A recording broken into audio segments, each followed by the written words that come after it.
Well, this is sure to get me a channel strike, but here goes. I have to share with you this clip of Representative Mo Brooks on with Sandra Smith on Fox News, where she downplays a possibility of any inconsistencies that might have happened in 2020 as investigated in Dinesh D'Souza's documentary 2000 Mules, which you should definitely check out. Take a look at this. I couldn't resist doing this video. I'm trying to speak in code so I don't get another channel strike. I still have my suspicions of Fox when they called Arizona early. All right, on to the Senate primary runoff and the former President Donald Trump. You're now in a runoff in the Alabama Senate primary against Katie Britt, who I should note we did invite to join us here today, but she was unavailable. All of this is happening after former President Trump decided to unendorse you, sir, saying you had blown it by going, quote, woke, for not talking about what he says was 2020 election. What exactly did the president ask you to do after the 2020 election? The president and I had many conversations between September 1st and his decision to unendorse me that revolved around his being reinstated, revolved around his wanting to rescind the election. And I can understand him wanting to do that, okay? He was robbed, in my judgment, in 2020. In his judgment, he was robbed. And so I can understand that desire. The conflict was when I would explain the law does not permit us to do that. Our one shot at reversing the election, our one shot in an election contest under the United States Constitution and federal law is on January 6th. That's it. That's the final appeal date. So anything we do after that has to focus on winning the 2022 and 2024 elections. We can use what happened in 2020 as a motivation to try to get better election laws, to use as a motivation to win in 2022 and 2024 to save our country. But what is now done in 2020 is irreversible under the United States Constitution and the United States Code. And I'm one of those who believes in law and order. I might not like it that that's the end game, but that is the end game. And just to go on the record, there has been still no evidence or proof provided that there was any sort of well, no, that's wrong. I don't know why you people in the media keep saying that, but that is absolutely false. That is absolutely false. You keep saying it every time, but that's absolutely false. What is false, sir? You had 150 congressmen and senators who absolutely disagreed with you on what you just said. So what are you calling them?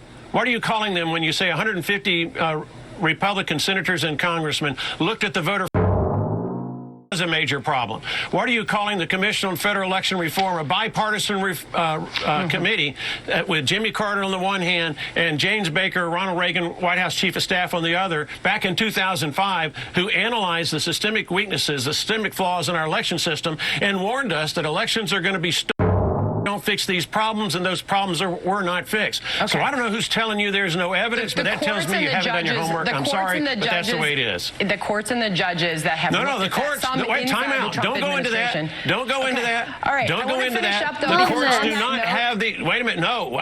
I'm getting in the last word on this one because you just made a false statement. Okay.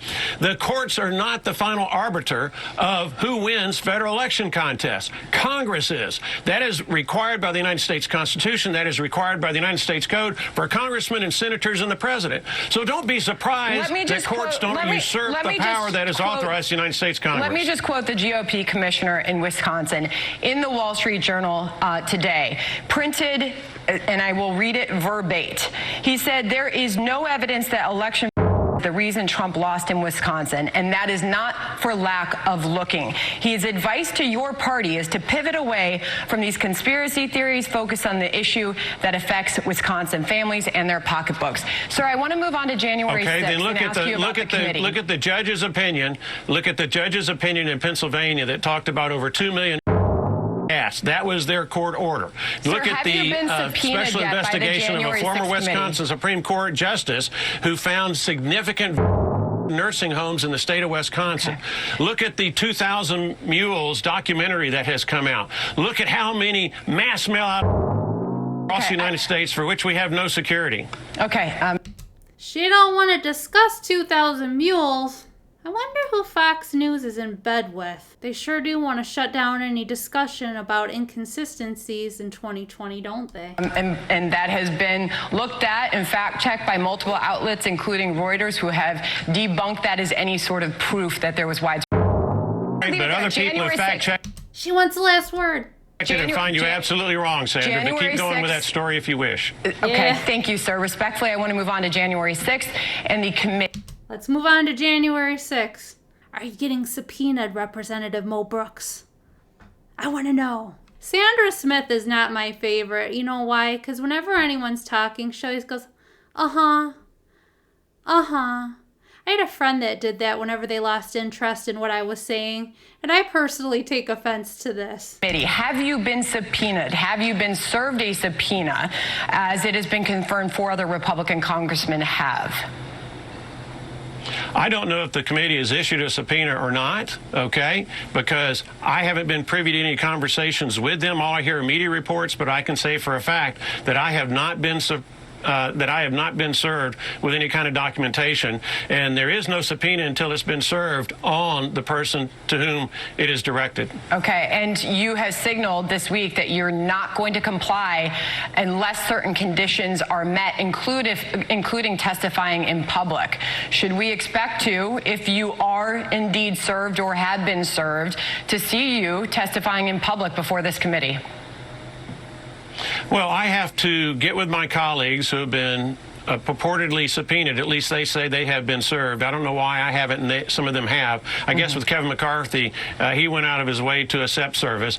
But I've looked at some of their communications to the Witch Hunt Committee, and I believe that some... Exactly what I was thinking of calling it. It's definitely a witch hunt, this January 6th committee. Their communications have merit, but the things with me that I require is, first, it's got to be public. It's got to be something that you at Fox News can have a camera on so that the American people can see it. No more of this clandestine meeting stuff, secret meeting stuff involving the public's business. No more of these little leakages, okay? It's got to be in public. It's got to be congressman to congressman. It's got to be limited to issues associated with January the 6th, and it has to be after this Senate primary is over with. I don't want this witch hunt committee, Nancy Pelosi, trying to interfere with a Republican primary election for the United States Senate in Alabama.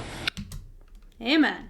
Well, I just had to share that with you, that Sandra Smith was sure in a hurry to shut him down. I definitely suggest you check out 2000 Mules by Dinesh D'Souza. You can find it on locals.com. You can support his channel, and I think it's like $29.99, but it's definitely well worth watching. If I don't get my channel deleted, I'll see you next time. Thanks so much for watching. If you like this video, give it a like, consider subscribing for more news and reviews, and God bless.